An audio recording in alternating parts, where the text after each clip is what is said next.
Les documents d'acquisition étaient devant moi. 450 millions de dollars. La plus grande transaction de Datarest Technologies à ce jour. Mon téléphone a vibré pour la 3e fois en 20 minutes. Maman. J'ai laissé sonner. David Morrison, mon PDG, a levé les yeux de l'autre côté de la table de conférence en acajou. Tu dois prendre cet appel pour le dîner de famille. J'ai dit qu'elle appelait depuis midi. Ah, il a hoché la tête, l'air entendu, la redoutable obligation. J'ai failli sourire. Le téléphone a vibré à nouveau. Cette fois, un SMS, important. Tout le monde sera là. 18 heures. S'il te plaît, n'annule pas. J'ai regardé les documents, les 16 signatures déjà recueillies, et la seule ligne vierge attendant la mienne. Président du conseil d'administration depuis 8 ans, j'avais bâti cette entreprise, en partant d'un appartement de 2 chambres à Seattle. 23 employés étaient devenus 14 000.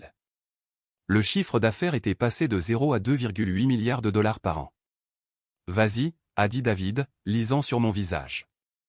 Les documents peuvent attendre jusqu'à la réunion du conseil de demain. Tu es sûr?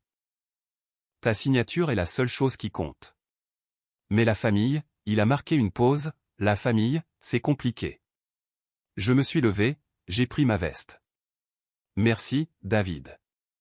Je te vois jeudi. Bonne chance, a-t-il lancé alors que j'atteignais la porte. J'en aurais besoin. J'étais en route pour la maison de mes parents. Cela prendrait 40 minutes. Mon téléphone a vibré. 17h53. Maman, tu viens toujours, n'est-ce pas? Je me suis garé dans l'allée à 17h58, 2 minutes en avance. J'ai franchi la porte d'entrée. La maison sentait le rôti de maman. Des voix provenaient du salon, plus fortes que d'habitude. J'ai accroché ma veste au porte-manteau, j'ai redressé ma cravate, déformation professionnelle du conseil d'administration.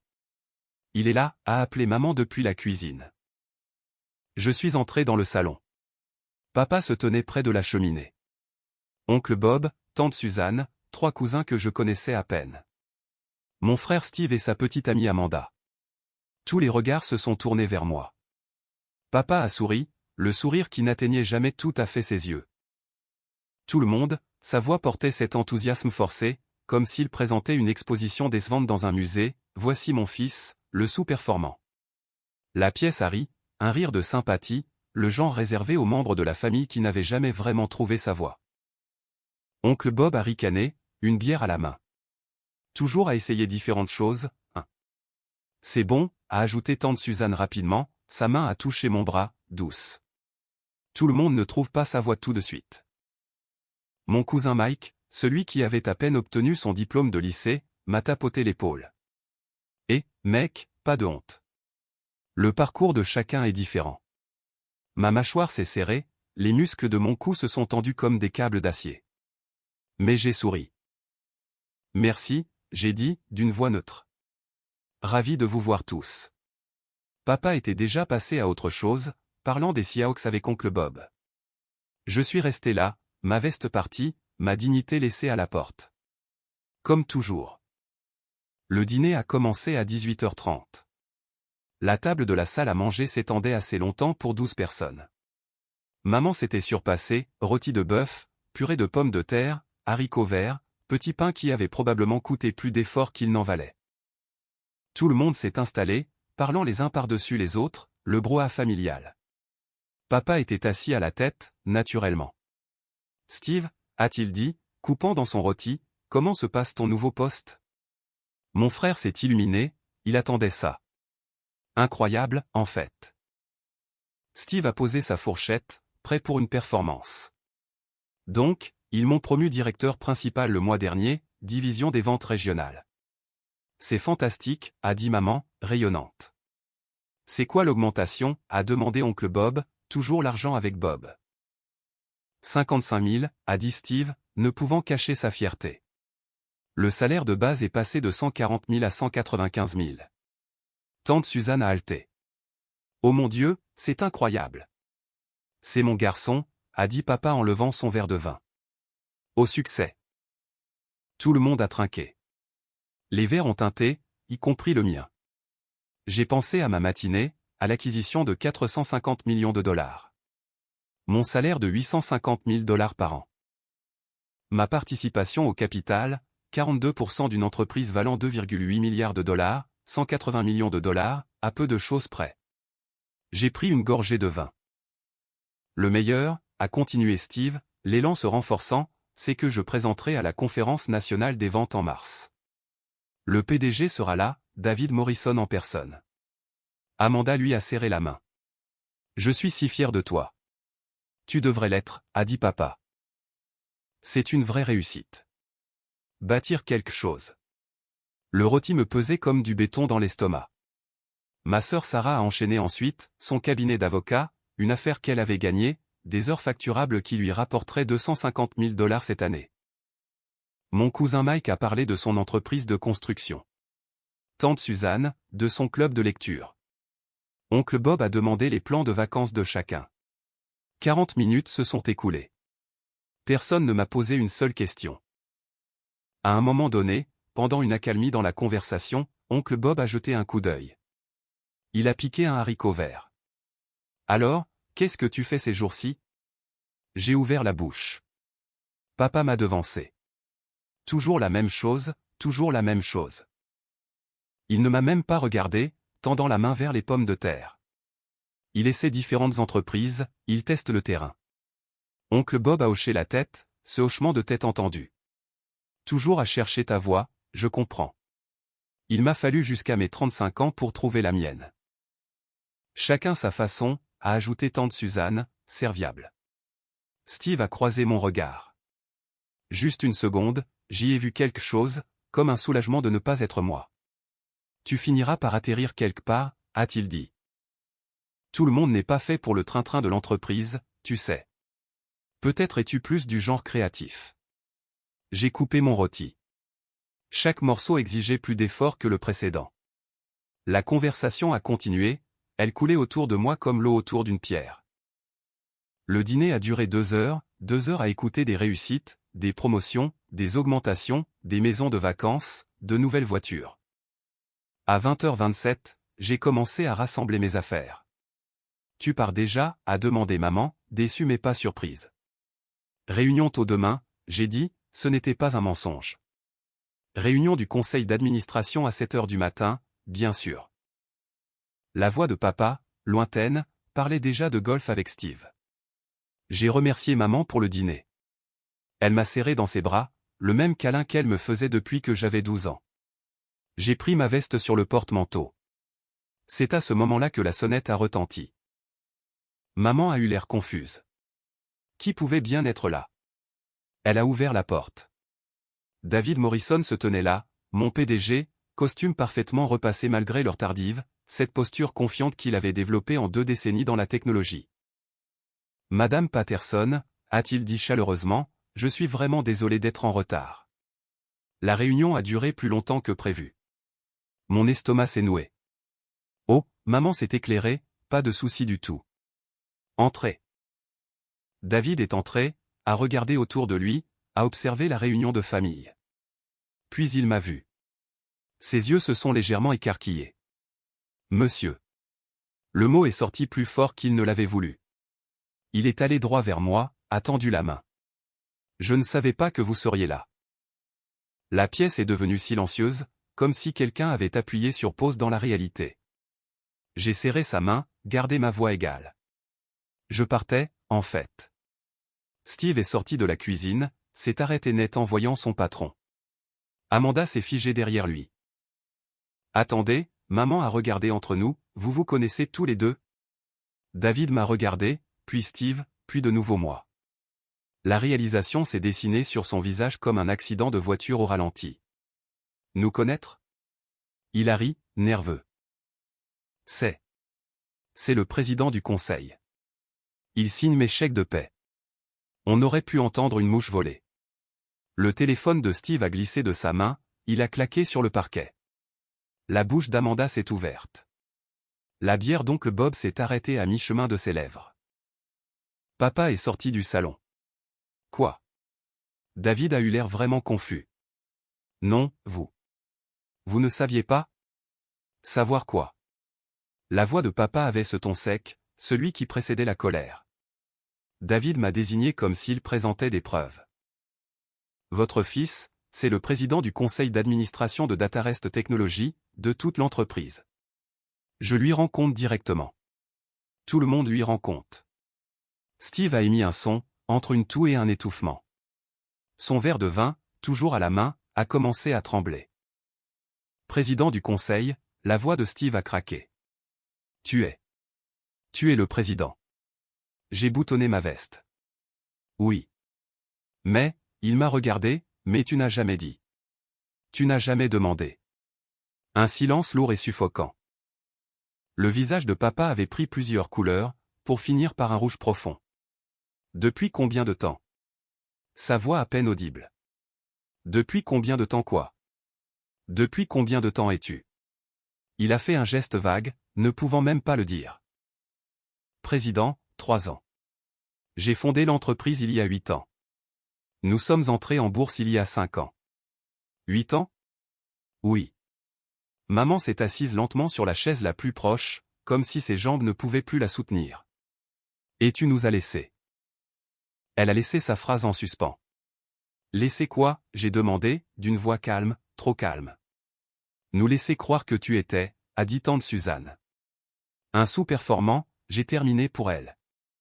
J'ai regardé papa. Oui, je l'ai fait. Steve a posé son verre de vin avant de le laisser tomber. Ses mains tremblaient encore.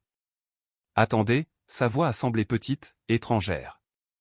Datarest Technologies, c'est une entreprise de 2,8 milliards de dollars, a dit David doucement, souhaitant clairement être n'importe où ailleurs.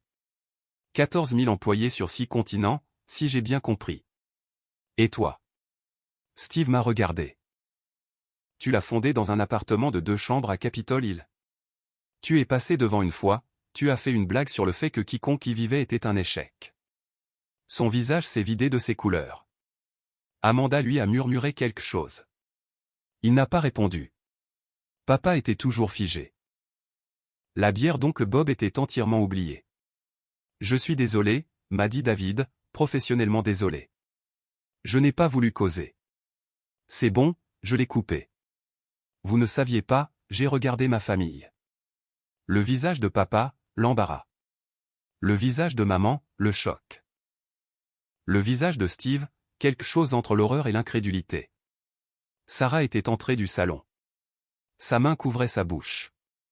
Les cousins qui m'avaient tapoté l'épaule, la tante qui m'avait plaint, l'oncle qui m'avait comparé à ses propres difficultés, tous me regardaient fixement. Pourquoi?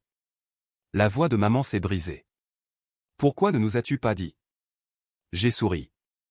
Parce que chaque fois que j'essayais, vous me coupiez la parole, vous me disiez d'attendre, vous changiez de sujet, vous faisiez des blagues. Nous n'avons pas. Il y a 2 ans, à Noël, j'ai essayé de parler de notre financement de séries et papa m'a interrompu pour entendre parler du partenariat de Sarah. Puis vous m'avez donné une carte Amazon de $50. Tandis que Steve recevait un MacBook Pro. J'avais signé un contrat de 80 millions de dollars ce matin-là.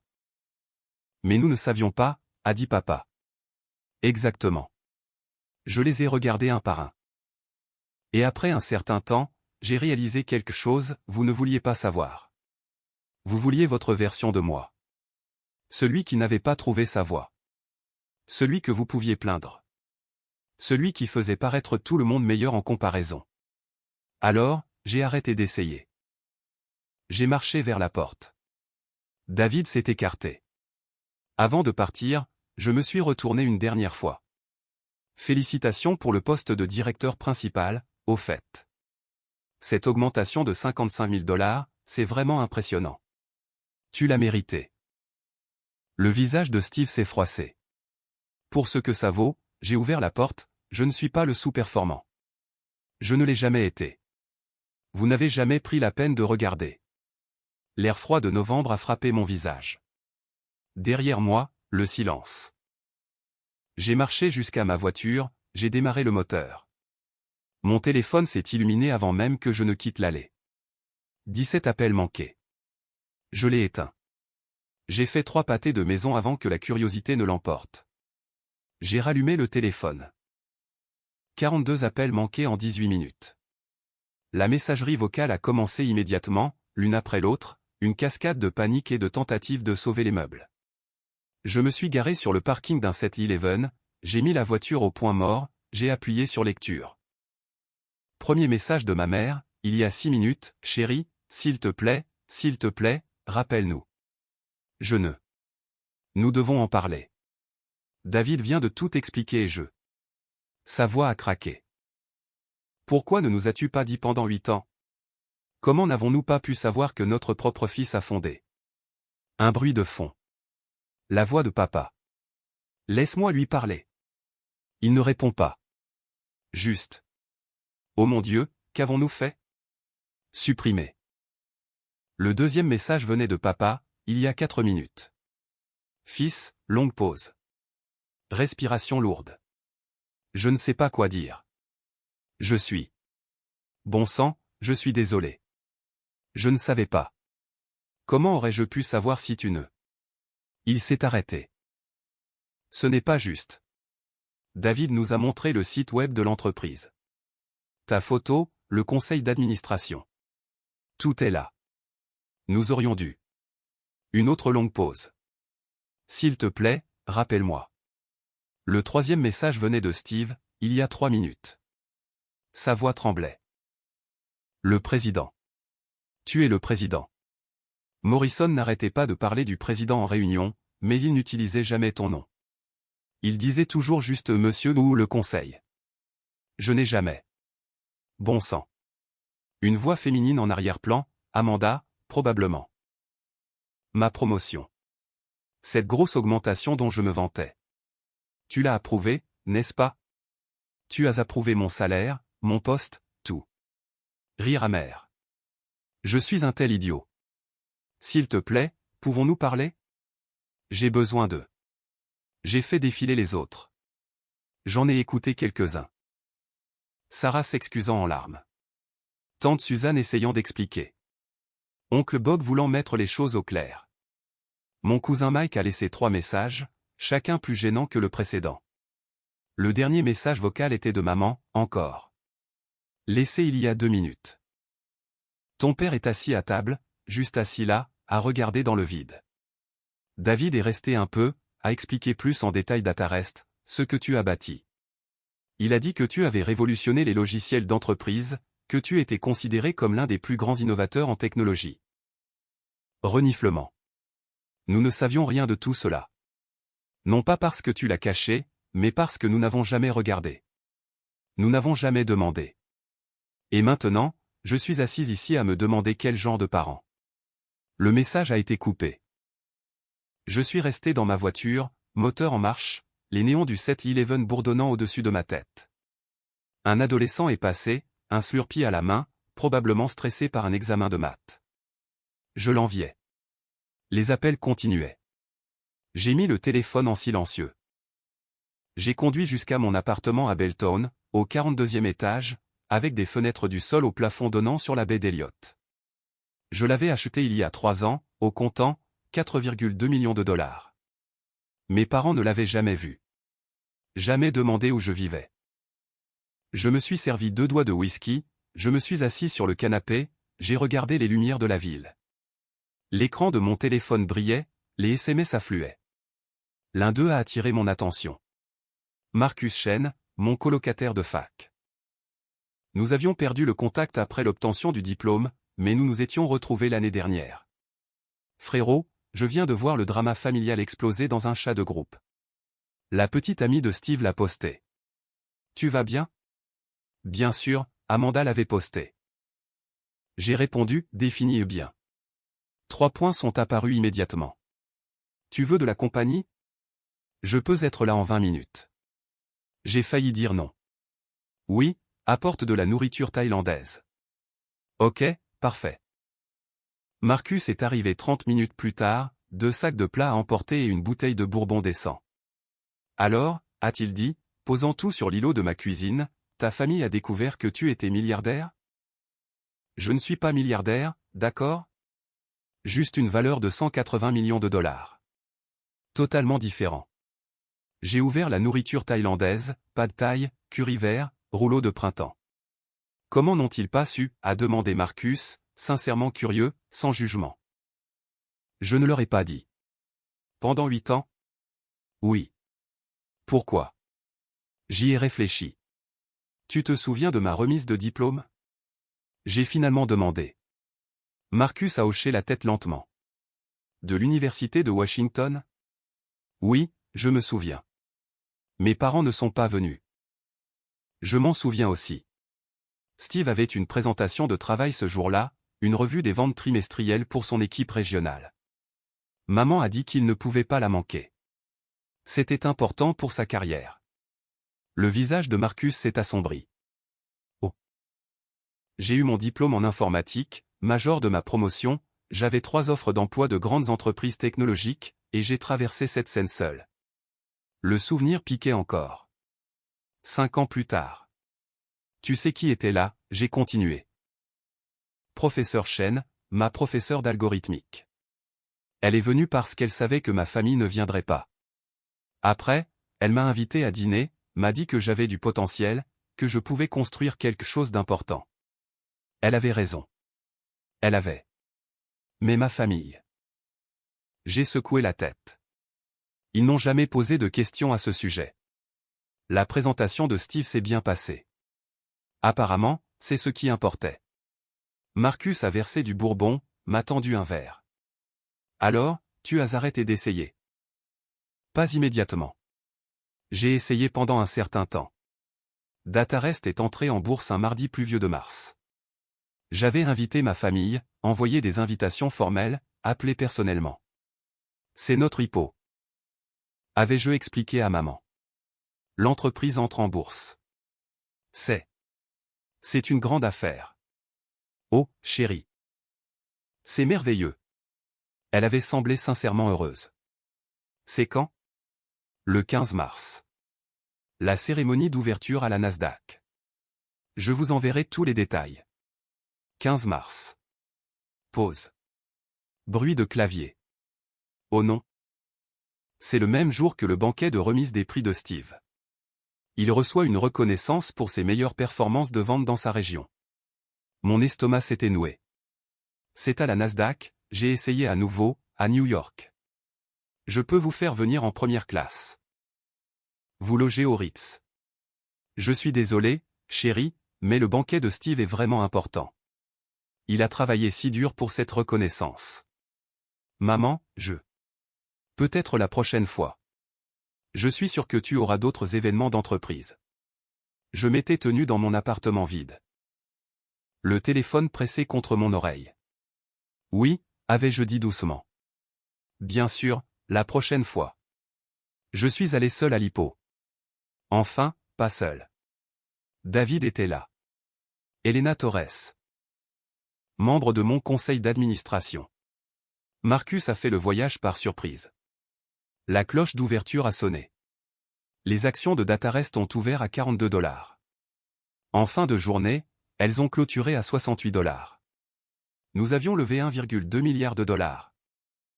Ce qui m'avait rapporté 180 millions de dollars du jour au lendemain. J'ai appelé mes parents ce soir-là, je leur ai dit comment ça s'était passé. C'est génial, chérie, a dit maman, distraite. Oh. Steve vient de rentrer. Nous fêtons son prix. Puis-je te rappeler? Elle ne l'a jamais fait. Présent, dans l'appartement de Marcus. Jésus, a dit Marcus doucement. C'est là que j'ai arrêté d'essayer, j'ai continué. J'ai réalisé qu'il ne me verrait jamais. Pas à moins que quelqu'un ne les force à regarder. Et ce soir, quelqu'un l'a fait. Ce soir, David Morrison est entré chez eux et leur a dit la vérité. Marcus a rempli nos verres. Et maintenant? Maintenant, j'ai haussé les épaules, maintenant ils savent, et ils l'accepteront ou non. Tu ne vas pas les rappeler? Éventuellement, mais pas ce soir. Ce soir, ils peuvent digérer ça. Nous avons mangé en silence pendant quelques minutes. Tu sais ce qui est drôle, j'ai finalement dit. Quoi? L'augmentation de Steve, c'est 55 000 $ dont il était si fier. Je l'ai approuvé personnellement. J'ai examiné ses indicateurs de performance. Ses chiffres de vente étaient légitimement impressionnants. Il a mérité cette promotion. Savais-tu que c'était ton frère quand tu l'as approuvé? Non. Les RH suppriment les informations d'identification pour les évaluations des cadres, juste les numéros d'employés et les données de performance. Je l'ai découvert 2 mois plus tard, quand j'ai recoupé les listes de division. Et tu n'as rien dit. Pourquoi l'aurais-je fait? Son travail était bon. Il le méritait. Marcus m'a regardé. Tu es un homme meilleur que moi. J'ai juste séparé le travail et la famille. Oui, parce que ta famille n'a jamais posé de questions sur ton travail. Exactement. Le lendemain matin, je me suis réveillé avec 63 nouveaux messages.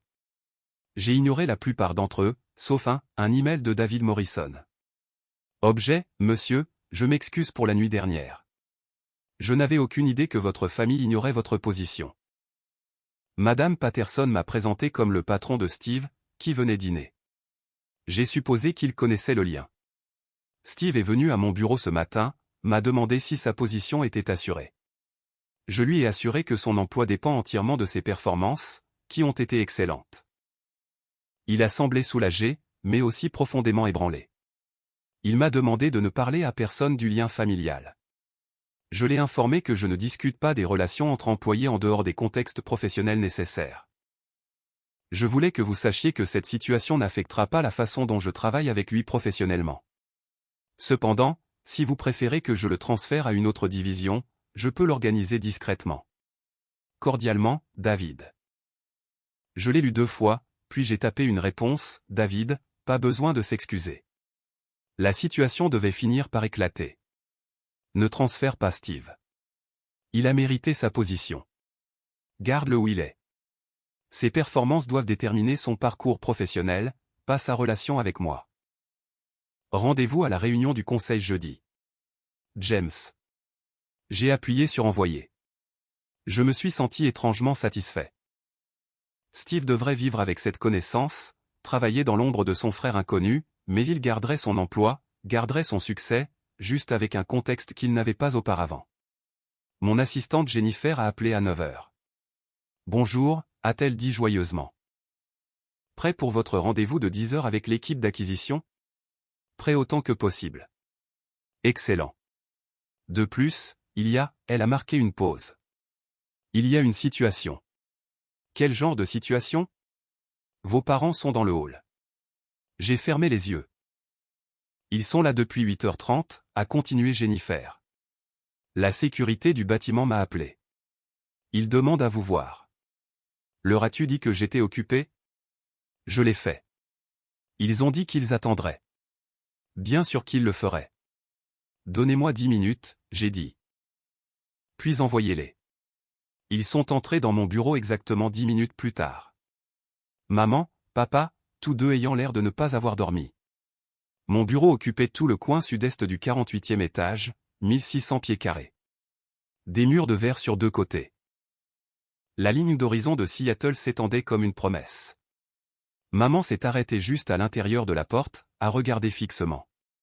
Tu as construit ça? Il y a 8 ans, j'ai confirmé. J'ai commencé avec 23 employés dans un espace de coworking à Capitol Hill. Nous avons déménagé ici il y a 3 ans.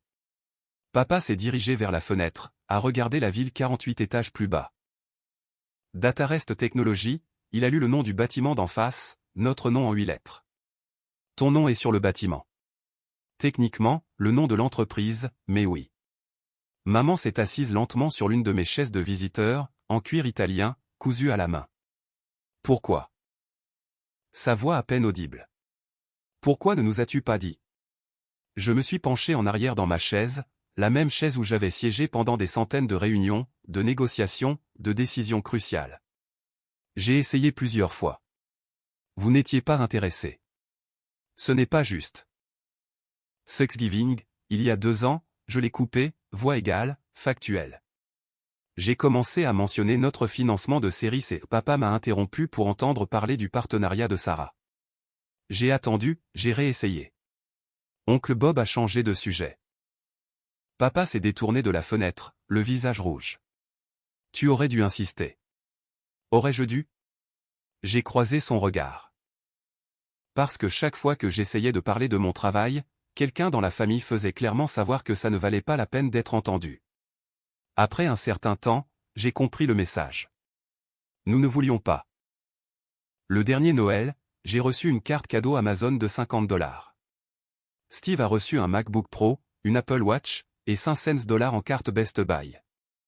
La carte disait « Achète-toi quelque chose de pratique ». Le visage de maman s'est froissé. J'avais signé un contrat de $80 millions ce matin-là, j'ai continué. J'avais restructuré toute notre division d'architecture d'entreprise, mais vous aviez besoin que je sois pratique. Silence, lourd, suffocant. Nous ne savions pas, a finalement dit papa, sur la défensive, en colère contre lui-même. Comment aurions-nous pu savoir? Vous auriez pu demander à tout moment au cours des 8 dernières années, qu'est-ce que tu fais comme travail? Comment se passe ton travail? Raconte-moi ta journée. Vous ne vous êtes jamais proposé parce que vous ne m'avez jamais laissé la place. Ma voix est restée calme. Trop calme. Chaque conversation tournait autour des promotions de Steve, des affaires de Sarah, des réalisations des autres. Et quand quelqu'un posait une question sur moi, vous répondiez à ma place. Il essaie toujours différentes choses. Il cherche sa voie. Il finira par trouver. Maman pleurait maintenant, des larmes silencieuses coulant sur son visage. Vous vouliez une version de moi qui faisait paraître le succès de tout le monde plus grand, le fils en difficulté, le sous-performant, celui qui justifiait que votre attention soit ailleurs. Ce n'est pas vrai, a protesté papa, faiblement, n'est-ce pas? J'ai ouvert mon email, je leur ai montré l'écran. Voici mon calendrier du mois dernier, 17 réunions du conseil, 9 discussions d'acquisition, 3 discours liminaires, 42 briefings exécutifs. Je suis plus occupé que jamais. Mais savez-vous combien de fois vous avez appelé pour demander comment j'allais? Ils n'ont rien dit. 0. Vous avez appelé hier pour le dîner. Avant cela, il y a 6 mois, pour la fête d'anniversaire de Steve. Jennifer a frappé doucement à la porte, a passé la tête.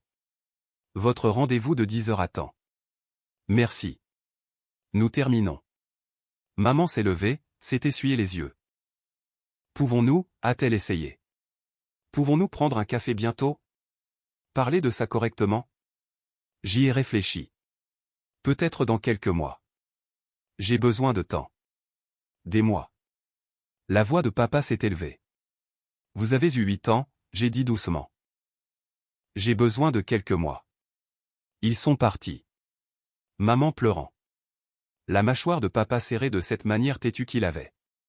Jennifer est entrée après leur départ. Ça va? Honnêtement, je ne sais pas, elle a posé un café sur mon bureau. Pour ce que ça vaut, je travaille pour vous depuis 3 ans. Vous ne mentionnez jamais votre famille. Maintenant, je comprends pourquoi. Oui. De plus, a-t-elle continué, la petite amie de Steve Patterson a posté quelque chose sur Facebook hier soir. Ça devient viral dans les cercles technologiques de Seattle. Mon estomac s'est noué. Quel genre de quelque chose? Elle m'a montré son téléphone. Amanda Chen, quand tu passes le dîner à te vanter de tes $55 000 d'augmentation auprès du frère sous-performant de ton petit ami. Et que son patron se pointe et l'appelle monsieur parce qu'il est le président du conseil d'administration de toute l'entreprise. Je sors avec un idiot. Nous nous sommes moqués d'un homme qui vaut $180 millions. 4000 partages, 800 commentaires. Super. Ça s'améliore, a dit Jennifer, sans être utile. Seattle Tech Gossip l'a repris. Ils appellent ça la révélation du sous-performant. J'ai mis ma tête dans mes mains. Vous voulez que j'appelle le service juridique, a demandé Jennifer. Non, laissez ça se répandre. Peut-être que cela m'évitera d'avoir à expliquer à la prochaine réunion de famille. Le bon côté des choses, a-t-elle convenu. Les appels ont continué toute la semaine. Tante Suzanne, oncle Bob, des cousins à qui je n'avais pas parlé depuis des années. Tout le monde soudainement très intéressé par ma vie. J'ai ignoré la plupart d'entre eux, j'ai répondu à quelques-uns par de brefs SMS, besoin de temps. Je vous contacterai quand je serai prêt. Vendredi après-midi, j'ai reçu un email qui m'a glacé le sang. De steve@patterson.com. Objet, démission. James, je sais que tu ne veux probablement pas de mes nouvelles, mais je dois dire ceci, je ne peux plus travailler ici. Pas après avoir su. Chaque fois que quelqu'un mentionne le président du conseil, je pense au dîner, à t'avoir traité de type créatif qui ne pouvait pas gérer la vie d'entreprise, à t'avoir tapoté l'épaule comme si tu étais un enfant en difficulté. Je suis bon dans mon travail. Je le sais maintenant. Mais je ne peux pas séparer ma performance du fait que tu l'as approuvé, que tu as validé ma promotion, mon augmentation, tout. Chaque réunion avec David ressemble à de la pitié. Chaque présentation semble n'avoir d'importance que parce que tu l'as permise. Je soumets ma démission pour 2 semaines lundi. J'ai déjà commencé à chercher des postes dans d'autres entreprises. Je sais que je ne mérite pas ton temps, mais si tu es prêt à me rencontrer avant mon départ, j'aimerais m'excuser correctement, face à face, pas par email. Steve. Je l'ai lu 3 fois. Puis j'ai cliqué sur répondre. J'ai regardé l'email de démission de Steve pendant longtemps. Une partie de moi voulait l'accepter, le laisser partir, lui faciliter la fuite. Mais cela me semblait aussi faux. J'ai tapé lentement, Steve, ta démission est refusée. Non pas parce que je veux te rendre la vie difficile, mais parce que fuir ne répare pas ce qui est cassé. Tu es bon dans ton travail. Ce n'est pas de la charité. C'est un fait. Tes indicateurs de performance te placent dans les 15% supérieurs de ta division. Ton taux de fidélisation client est de 87%. Ton équipe atteint systématiquement ses objectifs. Je ne t'ai pas donné ces chiffres. Tu les as gagnés. Si tu veux partir parce que tu as réellement trouvé une meilleure opportunité, je t'écrirai moi-même une lettre de recommandation. Mais si tu pars parce que tu es embarrassé, parce que tu ne peux pas supporter de connaître la vérité, c'est à toi de régler ça, pas à moi de te faciliter la tâche. Prends le week-end, réfléchis-y. Si tu veux toujours démissionner lundi, nous traiterons ta démission, mais je ne l'accepterai pas aujourd'hui. Café. Mardi matin, 7 heures du matin. Espresso vivace à Capitol Hill. Nous parlerons et ensuite tu pourras décider, James. J'ai appuyé sur envoyer avant de pouvoir me rétracter. Le week-end a passé dans un flou de travail et de silence. Lundi matin, je suis arrivé au bureau à 6h30. Jennifer était déjà là, comme toujours. Steve a répondu, a-t-elle dit en me tendant un café. J'ai ouvert l'email, mardi, 7 heures du matin. Je serai là. Court, direct. De plus, a continué Jennifer, vous devriez voir ça. Elle m'a montré son téléphone à nouveau. Twitter cette fois. Un fil de discussion posté il y a 3 jours, qui devenait viral. Un initié de la technologie CRTrade. L'histoire du sous-performant de DataRest est encore plus folle que ce qui a été rapporté. Voici ce que nous avons découvert sur James Patterson, le président de 32 ans qui a caché son succès à sa famille pendant 8 ans. Patterson a fondé DataRest en 2017, à 24 ans. Il a commencé dans un appartement de 2 chambres avec $30 000 d'économie et un concept de logiciel d'entreprise révolutionnaire. En 2020, l'entreprise comptait 400 employés et $120 millions de financement de série C. Patterson possédait 58% de l'entreprise. En mars 2022, DataRest est entré en bourse. L'IPO a levé $1,2 milliard. L'action a ouvert à $42, a clôturé à $68. La participation de Patterson valait $180 millions du jour au lendemain. Aujourd'hui, DataRest vaut $2,8 milliards, emploie 14 000 personnes et plus dans le monde. Patterson possède toujours 42%, dilué par les acquisitions, mais cela représente toujours une fortune. Pendant ce temps, sa famille l'aurait appelé le sous-performant pendant des années. Pensait qu'il était en difficulté. Lui donnait des cartes cadeaux de $50 tandis que son frère recevait des MacBooks. Le clou de l'histoire ? Son frère travaille chez DataRest, a été promu directeur principal. N'avait aucune idée que son frère avait fondé et présidé l'entreprise. La famille l'a découvert lorsque le PDG s'est présenté au dîner et a appelé Patterson, « Monsieur ». La petite amie du frère a tweeté toute l'histoire. Patterson aurait essayé de leur dire plusieurs fois mais a été systématiquement ignoré. Finalement, il a juste arrêté d'essayer. La communauté technologique est divisée. Certains disent qu'il aurait dû essayer plus fort. D'autres disent que la famille a montré qui elle était. Qu'en pensez-vous ? 15 000 retweets, 30 000 likes. J'ai fait défiler les commentaires. Startup grindé, imaginez être si dédaigneux que votre fils construit une entreprise de 3 milliards de dollars et que vous ne le remarquez pas.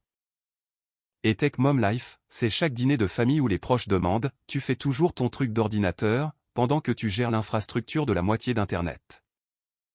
Un initié du VC, Patterson a révolutionné l'architecture logicielle d'entreprise, a publié 3 livres blancs qui sont maintenant la norme de l'industrie, et sa famille pensait qu'il était au chômage. Un local de Seattle, j'ai fait l'université de Washington avec James Patterson. Le gars a obtenu son diplôme avec les meilleurs résultats de sa promotion. Sa famille n'est pas venue à la remise des diplômes. Maintenant, ça a du sens. Ce dernier commentaire m'a fait un coup de poignard au cœur. C'est partout, a dit Jennifer doucement. Le Seattle Times l'a repris ce matin. Forbes publiera un profil mercredi. Super. Ça pourrait être pire. Ils sont pour la plupart sympathiques à votre égard. Bien sûr. L'humiliation de ma famille est maintenant une nouvelle internationale. Bien mieux. Jennifer a souri malgré elle. Le bon côté des choses, vos prévisions de revenus pour le 4e trimestre sont excellentes. Mardi matin, 6h55 du matin. Espresso vivace. Je suis arrivé le premier. J'ai commandé un double espresso, je me suis assis à une table de coin. Steve est entré à 6h58. Il avait l'air terrible, des cernes sous les yeux, son costume froissé, ses cheveux ébouriffés. Il a commandé un café, s'est assis en face de moi. Nous nous sommes regardés fixement pendant un long moment. Je suis désolé, a-t-il finalement dit. Pourquoi spécifiquement? Il a tressailli. Pour tout? Ce n'est pas une réponse. Steve a pris une inspiration, s'est ressaisi. Pour t'avoir traité de sous-performant, pour t'avoir tapoté l'épaule comme si tu avais besoin d'encouragement. Pour m'être vanté de mon augmentation, de ton augmentation, au dîner. Pour n'avoir jamais, pas une seule fois, posé de questions sur ta vie. D'accord, c'est ça. D'accord. Tu t'es excusé. J'ai accepté. Qu'y a-t-il d'autre? Les mains de Steve serraient sa tasse de café, les phalanges blanches. Comment peux-tu être si calme? Parce que j'ai eu 3 ans pour digérer ça. Tu as eu 5 jours. 3 ans, a-t-il répété. Il a secoué la tête. Tu savais pendant 3 ans que je travaillais pour ton entreprise et tu n'as rien dit. Je l'ai découvert 2 mois après ta promotion. Que étais-je censé faire? T'appeler au travail et me présenter? Oui, peut-être. Je ne sais pas, sa voix s'est élevée. Quelques autres clients ont jeté un coup d'œil. Il l'a rabaissé à nouveau. Amanda a rompu avec moi. Ah. Dimanche, elle a dit qu'elle ne pouvait pas sortir avec quelqu'un qui était aussi aveugle à sa propre famille. Que si je ne pouvais pas voir le succès de mon frère, comment verrais-je le sien? Je suis désolé. Ne le sois pas, il a ri amèrement. Elle avait raison. J'ai passé 2 ans avec toi et je n'ai jamais une seule fois demandé ce que tu faisais dans la vie. J'ai juste supposé. Tu as mal supposé. Oui. Il a fixé son café. David a été génial, professionnel. Mais tout le monde au travail le sait maintenant. Il chuchote, me montre du doigt. Hier, quelqu'un m'a demandé si j'avais eu mon emploi grâce à toi. Que as-tu dit? Que je l'avais gagné grâce à mes indicateurs, mais je ne sais pas s'ils m'ont cru. Le crois-tu? Steve a levé les yeux, a croisé mon regard. Honnêtement, je n'en suis plus sûr. Alors regarde tes évaluations de performance, celles d'avant que tout le monde ne sache. Lis les retours de tes clients, les évaluations de ton équipe. Les données ne mentent pas. Tu es bon dans ton travail, Steve. C'est un fait. Que tu le crois ou non ne change pas les chiffres. Il s'est adossé, a digéré cela. Pourquoi m'as-tu aidé? Aidez-moi. Ma promotion? Tu as dû voir mon nom quelque part. Tu aurais pu la bloquer, me transférer, me virer. Au lieu de cela, tu as approuvé une augmentation de 55 000 $. J'ai siroté mon espresso, j'ai réfléchi à la façon d'expliquer. Parce que ton travail était bon. Point. Je ne laisse pas les sentiments personnels dicter les décisions commerciales. C'est ainsi que les entreprises échouent. Mais je t'ai traité comme Comme on t'avait appris à me traiter, je l'ai coupé, par nos parents, par la famille, par tous ceux qui avaient décidé que j'étais le sous-performant avant même que je n'ai prouvé le contraire. Silence. Je ne démissionne pas, a finalement dit Steve. Bien. Mais j'ai besoin de savoir, est-ce que ça va entre nous? Définis ça va. Des frères. Pouvons-nous être frères à nouveau? Éventuellement, peut-être, mais pas encore. Combien de temps? Aussi longtemps qu'il le faudra. Tu veux un pardon instantané? Appelle maman. Elle te le donnera parce qu'elle se sent coupable. Et toi, tu ne le feras pas? Je le ferai. Quand je serai prêt. Quand tu auras vraiment changé, pas seulement présenter des excuses. Steve a hoché la tête lentement. Juste. Nous avons fini notre café en silence. Alors qu'il se levait pour partir, il a marqué une pause. Pour ce que ça vaut, je suis fier de toi, de ce que tu as bâti, de qui tu es. Merci, même si je le dis avec 3 ans de retard. Oui, même alors. Les semaines qui ont suivi ont été étranges. Le travail a continué normalement. L'acquisition a été finalisée. Les bénéfices du 4e trimestre ont dépassé les prévisions. L'action DataRest a bondi de 12%. Mais en dehors du travail, tout semblait différent. Les membres de la famille élargie continuaient de me contacter. Tante Suzanne a appelé 4 fois, a laissé des messages vocaux pour mettre les choses au clair et parler d'unité familiale. Oncle Bob a envoyé un long email expliquant pourquoi il avait fait ses commentaires sur « chercher sa voie ». Apparemment, il les avait voulus encourageants. Bien sûr. Mon cousin Mike a envoyé un SMS, « Mec, peux-tu investir dans mon entreprise de construction? J'ai besoin de 200 000 $. J'ai bloqué son numéro. 3 semaines après le dîner, Elena Torres m'a invité à déjeuner. Elena faisait partie du conseil d'administration de DataRest depuis notre série A, ancienne PDG d'une entreprise Fortune 500, l'une des femmes les plus respectées de la technologie. Nous nous sommes rencontrés au Walrus and the Carpenter, huîtres et vin blanc. J'ai lu les articles, a-t-elle dit sans préambule. Super. Vous et tout le monde. Je voulais te dire quelque chose. L'année dernière, à la fête de Noël, j'ai rencontré tes parents. J'ai levé les yeux. Quoi? Ils sont venus en tant qu'invités de Steve. Il les a emmenés pour montrer son lieu de travail. J'ai entendu ton père parler à un autre employé, se vantant de la position de Steve, de son succès. Ma poitrine s'est serrée. J'ai demandé s'il avait d'autres enfants. Il t'a mentionné, a dit que tu étais toujours en train de trouver tes marques, que tu finirais probablement par trouver ta voie. Bien sûr, il l'a fait. Je lui ai dit que j'étais au conseil d'administration de DataRest. Je lui ai demandé s'il savait que tu avais fondé l'entreprise. Il a ri, a cru que je plaisantais. J'ai posé mon verre de vin avant de le serrer trop fort. Quand j'ai insisté sur mon sérieux, il est devenu silencieux, puis a changé de sujet. Il ne m'a pas cru, ou n'a pas voulu. Pourquoi me dis-tu cela? Parce que je veux que tu saches quelque chose. La voix d'Elena était ferme, directe. Tu ne leur dois pas ton succès. Tu ne leur dois pas de réconciliation. Tu ne leur dois rien. Je sais. Vraiment? Parce que d'après ce que j'ai vu, tu es déjà en train de t'adoucir. Rencontrer Steve, envisager un café avec tes parents, et c'est bien si tu le veux, mais assure-toi que c'est pour toi, pas pour eux. J'y ai réfléchi. Tu as construit quelque chose de remarquable, a continué Elena, à partir de rien. Pendant qu'ils te rejetaient. Tu te dois de te protéger des gens qui ne peuvent pas voir ta valeur, même s'ils sont de la famille. Surtout s'ils sont de la famille. La famille est censée te voir en premier. Pas en dernier. Et jamais seulement après que quelqu'un d'autre t'ait désigné. Cette nuit-là, j'ai reçu un appel de Marcus. Comment tu tiens le coup? Je survis. Elena Torres vient de valider toutes les pensées amères que j'ai eues. Bien. Tu en as besoin. De plus, il y a quelque chose que tu devrais savoir. Quoi?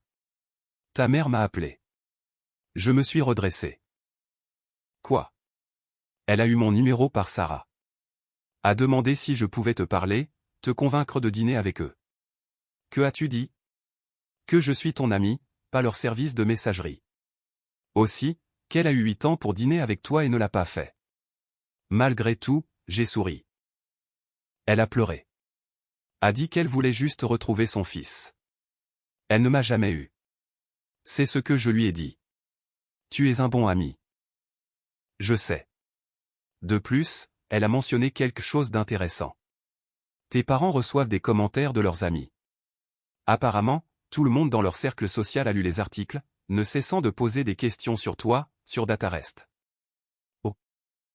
Les compagnons de golf de ton père lui donnent du fil à retordre, lui demandant pourquoi il n'a jamais mentionné que son fils avait fondé une entreprise de plusieurs milliards de dollars. Le club de lecture de ta mère veut savoir si tu es célibataire. J'ai ri, je n'ai pas pu m'en empêcher. Ils sont embarrassés, a continué Marcus. Socialement, leurs amis savent. Leurs voisins savent. Tout le monde sait qu'ils n'avaient aucune idée de ce que leur propre fils avait bâti. Bien. Froid, mais bien. 6 semaines après le dîner, j'ai accepté de prendre un café avec mes parents. Non pas parce qu'ils m'avaient épuisé, mais parce que j'avais besoin de dire certaines choses face à face. Nous nous sommes rencontrés dans un lieu neutre, un Starbucks à Fremont, temps limité en public. Ils avaient l'air plus âgés, usés. Merci de nous avoir rencontrés, a dit maman immédiatement. Je peux vous accorder 30 minutes. Papa a hoché la tête, a accepté la limite. Nous avons réfléchi, a commencé maman, à tout, à la façon dont nous t'avons traité, à ce que nous avons manqué. D'accord. Nous voulons arranger les choses. Comment? Papa s'est penché en avant. Nous avons parlé à un conseiller financier au sujet de nos comptes de retraite. Nous pourrions te donner. Non. Je n'ai pas besoin de votre argent, papa. Je gagne plus en un mois que vous n'avez économisé dans votre vie. Je ne dis pas ça pour vous blesser. Je le dis pour que vous compreniez. L'argent ne répare pas ça. Les yeux de maman se sont embués. Alors quoi, a-t-elle demandé. Dis-nous ce que nous pouvons faire. Rien. C'est le problème. Il n'y a rien que vous puissiez faire parce que le mal n'a pas été un moment. Ce furent 8 ans de moments et vous ne pouvez pas les défaire. Alors c'est tout? La voix de papa s'est élevée. C'est fini entre nous? Non, nous ne sommes juste pas ce que nous étions. Nous ne l'avons probablement jamais été. Tu es notre fils. Le suis-je? Ou suis-je la version de votre fils que vous vouliez? Celui qui luttait et qui faisait paraître Steve meilleur. Le sous-performant qui justifiait que votre attention soit ailleurs? Ce n'est pas juste, a protesté maman. Peut-être pas, mais c'est vrai. Et tant que vous ne pourrez pas l'admettre, nous ne pourrons pas avancer. Je me suis levé. Peut-être un café dans 6 mois. Peut-être pas. Mais j'ai besoin de temps. Du vrai temps. Pas des tournées d'excuses dictées par la culpabilité. Je les ai laissés assis là. Cela m'a semblé terrible et libérateur à la fois. Les mois ont passé. L'été a fait place à l'automne. L'automne à l'hiver. Le travail m'a dévoré, 2 acquisitions supplémentaires, une expansion européenne, des lancements de produits. Steve et moi nous sommes parlé occasionnellement, professionnellement au début, puis un peu plus chaleureusement. Il essayait, vraiment. Il se présentait aux présentations du conseil préparé, posait des questions réfléchies sur mes décisions, envoyait des articles sur la culture d'entreprise avec la mention « Je pense que tu pourrais trouver cela intéressant ». De petites choses, mais constantes. Sarah m'a contacté de manière moins dramatique que les autres, juste un SMS toutes les quelques semaines, « Je pense à toi. Fier de ce que tu as bâti. » Pas de pression. Je voulais juste que tu le saches. J'ai apprécié cette approche sans pression. Tante Linda, la sœur de mon père, a appelé en novembre. J'étais à ta remise de diplôme, a-t-elle dit sans préambule. Quoi? Il y a 5 ans. La remise de diplôme de l'Université de Washington. Je suis venu de Bellingham, je me suis assise au fond, je t'ai regardé traverser cette scène seule. Ma gorge s'est serrée. Je voulais dire quelque chose à tes parents. Mais je suis une lâche. Je suis restée silencieuse. Je les ai laissés manquer ça. Pourquoi me dis-tu cela maintenant? Parce que j'aurais dû dire quelque chose à l'époque. J'aurais dû leur dire à quel point ils avaient tort. À quel point ils étaient aveugles. J'ai échoué envers toi. Linda. Laisse-moi finir. Je suis désolé. Je suis désolé d'être restée silencieuse. Je suis désolé de les avoir laissés te traiter comme si tu n'avais pas d'importance. Et je suis désolé qu'il ait fallu une révélation publique pour que quiconque se réveille. Des larmes que je ne savais pas retenir ont coulé. Merci, j'ai réussi à dire. Tu méritais mieux. Tu le mérites toujours. Quelle que soit ta décision concernant tes parents, concernant nous tous, je te soutiens. Même si cette décision est de t'éloigner. Décembre est arrivé. Exactement 6 mois après le dîner. J'ai reçu un email de maman. Objet, dîner annuel de Noël, 24 décembre. Cher James, cela fait 6 mois. Nous avons essayé de te donner de l'espace. Essayez de tout digérer. Nous organisons notre dîner annuel de réveillon de Noël. Toute la famille. Nous aimerions vraiment que tu sois là. Aucune attente, aucune pression, juste un dîner, une chance d'être ensemble. Si tu n'es pas prêt, nous comprenons, mais l'invitation est là. Avec amour, maman. J'ai regardé l'email pendant 3 jours, j'ai fait une liste de pour et de contre, j'ai parlé à Marcus, à Elena, à Jennifer, et finalement j'ai appelé Steve. Dois-je venir, j'ai demandé. Tu en as envie? Je ne sais pas, alors viens voir ce que ça fait. Tu peux toujours partir. Je peux? Oui. Tu l'as prouvé il y a 6 mois.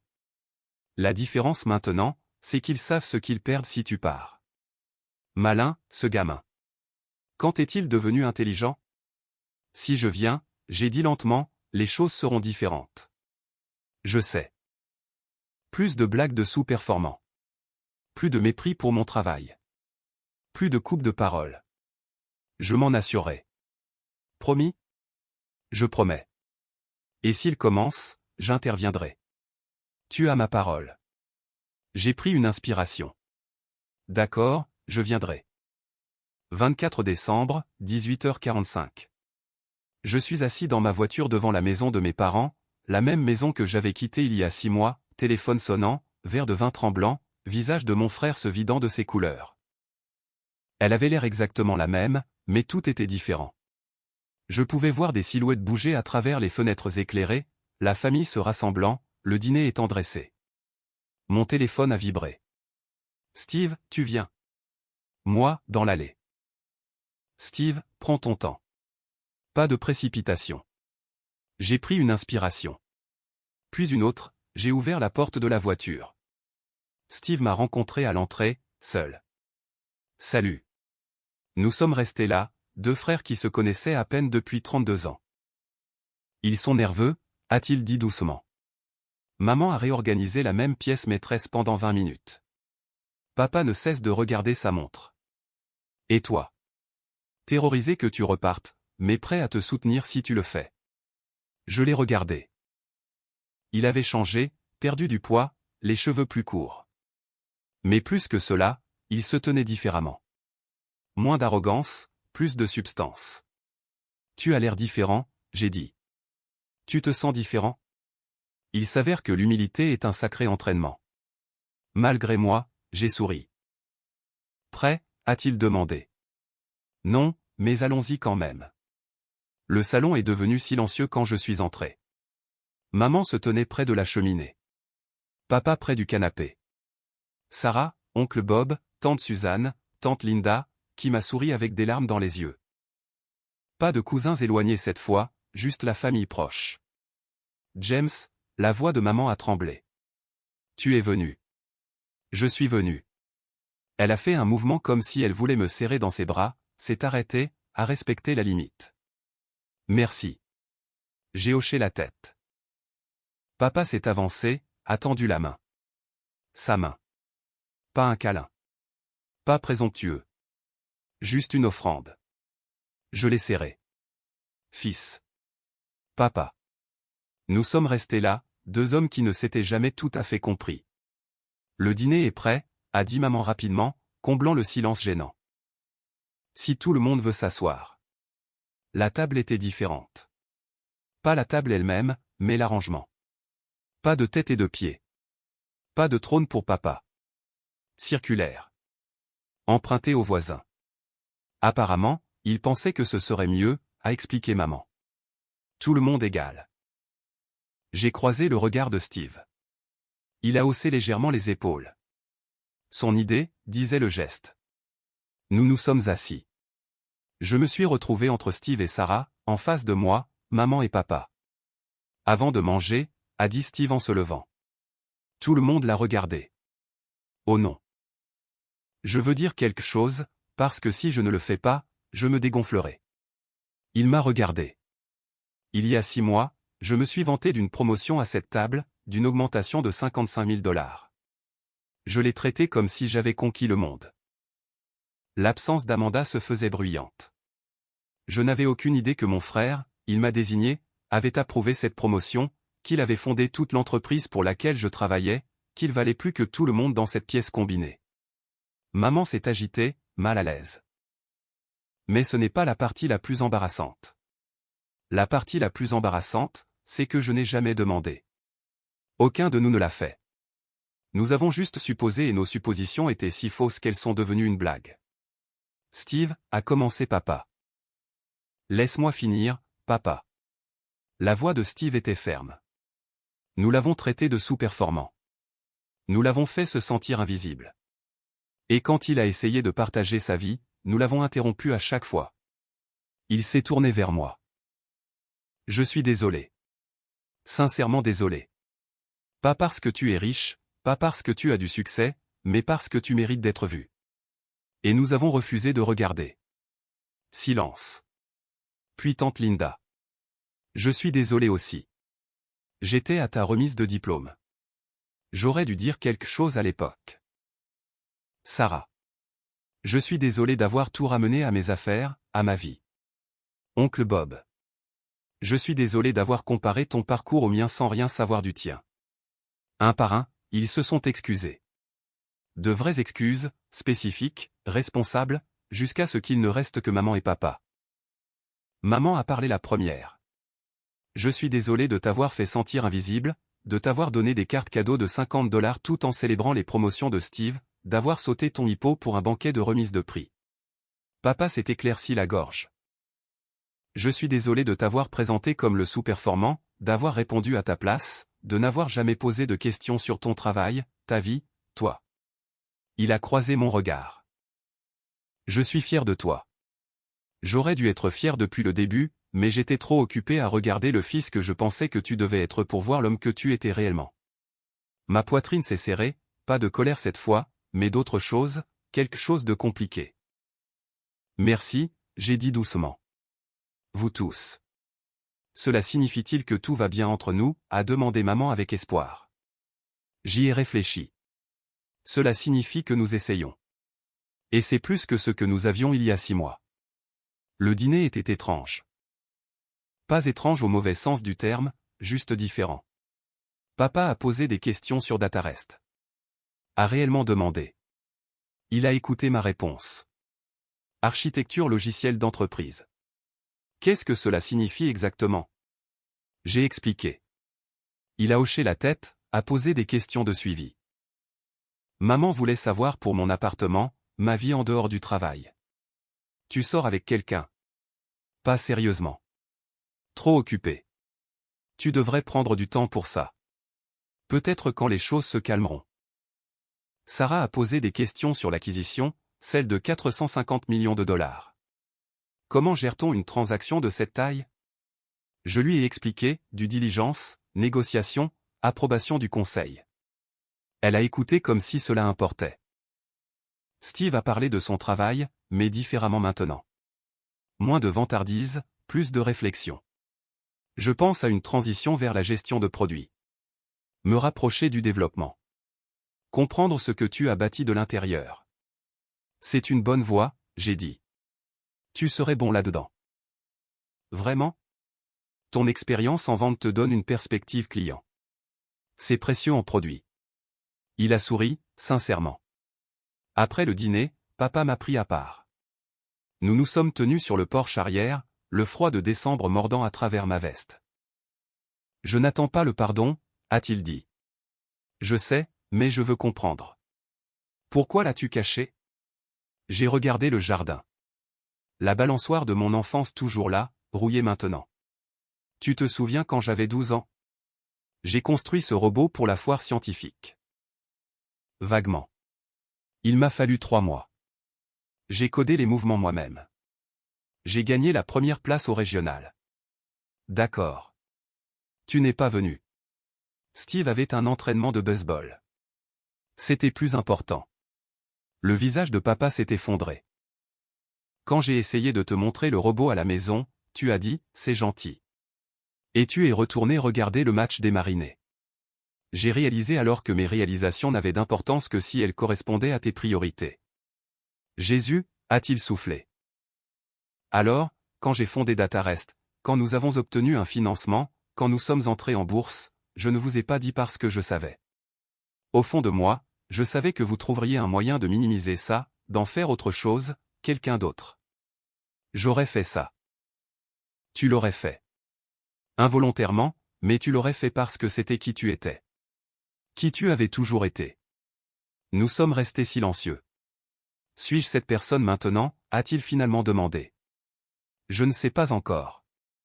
Mais tu essaies de ne pas l'être. C'est déjà ça. 22 heures. Il était temps de partir. J'étais resté plus longtemps que prévu. Maman m'a serré dans ses bras à la porte. Un vrai câlin cette fois. Pas obligatoire. Pouvons-nous refaire ça, a-t-elle demandé. Peut-être le nouvel an. Peut-être. Je te ferai savoir. C'est juste. Steve m'a raccompagné à ma voiture. Merci d'être venu, a-t-il dit. Merci de m'avoir soutenu, pour la table circulaire, pour le discours. Chaque mot était sincère. Je sais. Nous nous sommes tenus près de ma voiture, des frères qui s'étaient retrouvés 6 mois trop tard, ou peut-être juste à temps. J'ai une offre d'emploi, a dit Steve soudainement. Une autre entreprise, un concurrent. Ils offrent 195 000 de base, comme DataRest. Mon estomac s'est serré. Tu la prends? Non, parce que j'ai réalisé quelque chose. Je ne fuis pas DataRest. Je me fuyais moi-même, la honte. Mais c'est à moi de régler ça, pas à toi de me faciliter la tâche. Tu es sûr? Oui. En plus, il a souri légèrement, l'assurance maladie de DataRest est bien meilleure. J'ai ri. J'ai réellement ri. À lundi au travail. À lundi, monsieur. Il l'a dit en plaisantant, mais avec respect. Je suis parti en voiture, j'ai regardé la maison rapetissée dans mon rétroviseur. Cette nuit-là, j'étais assis dans mon appartement, les lumières de la ville scintillant en dessous. Mon téléphone a vibré. Marcus, comment ça s'est passé? Moi, mieux que prévu. Bizarre, mais mieux. Marcus, progrès. Moi, oui, lent, douloureux, mais progrès. J'ai pensé à la table circulaire, aux excuses, à la question de papa sur le porche. Ils essayaient, vraiment. Serait-ce suffisant? Aurions-nous un jour la relation que j'avais voulu enfant? Probablement pas. Certaines choses se brisent trop profondément pour être entièrement réparées. Mais peut-être que c'était bon. Peut-être que nous n'avions pas besoin d'être ce que nous étions. Peut-être que nous pouvions être quelque chose de nouveau, quelque chose d'honnête, même si c'était plus petit. 3 jours plus tard, j'ai reçu un email de Forbes. Objet, publication de profil, le sous-performant qui ne l'était pas. Ils avaient publié l'article, double page, photo de moi dans mon bureau, l'histoire de DataRest, la révélation familiale, mais aussi mon parcours, le robot de la foire scientifique, la remise de diplôme où j'avais marché seul, l'hippo que ma famille avait manqué. La citation finale était la mienne, le succès ne consiste pas à prouver aux gens qu'ils ont tort. Il s'agit de bâtir quelque chose qui compte. La reconnaissance de ma famille n'a jamais été l'objectif. Mais leur mépris m'a appris que ma valeur ne dépend pas de qui la voit. Elle existe, quoi qu'il arrive. Jennifer l'avait approuvé, a dit qu'elle capturait la vérité. Je l'ai lu 2 fois, puis je l'ai transféré à notre chat de groupe familial. Pas de message, juste le lien. Steve a répondu le premier, fier de toi, pour de vrai cette fois. Sarah, c'est beau et déchirant et je suis tellement désolé. Maman, mon fils, je te vois maintenant. J'aurais dû te voir depuis le début. Papa, tu n'as jamais été le sous-performant. Nous étions ceux qui n'ont pas réussi à accomplir le rôle parental de base. Merci de nous donner une autre chance.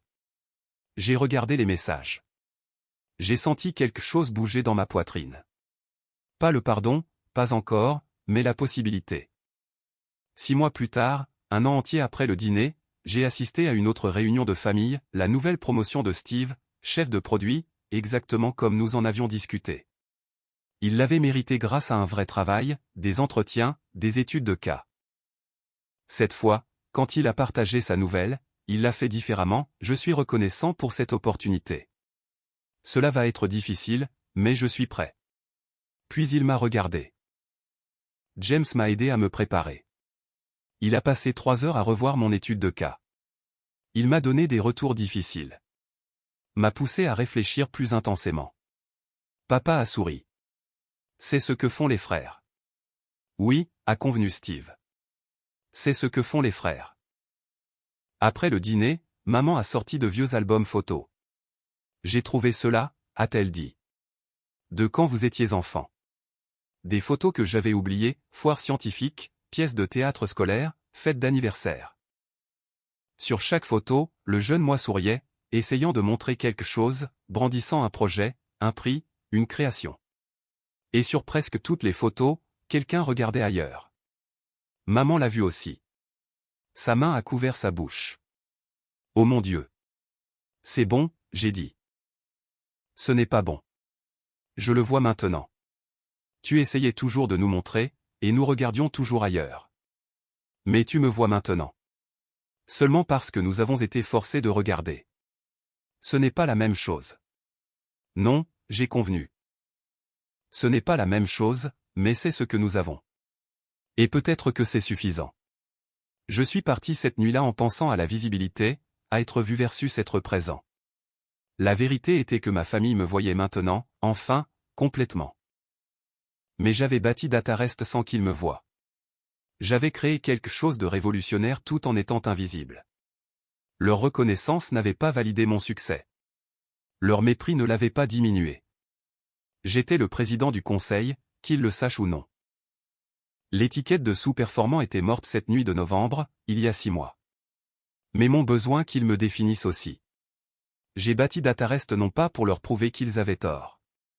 Je l'ai bâti parce que je devais me prouver quelque chose à moi-même. Ils me voient maintenant, mais seulement parce que quelqu'un d'autre leur a dit de regarder. Ce n'est pas la même chose qu'être vu. Et j'ai fait la paix avec ça. Certains ponts brûlent, certains ponts se reconstruisent, et certains font les deux. Nous nous reconstruisons lentement, imparfaitement.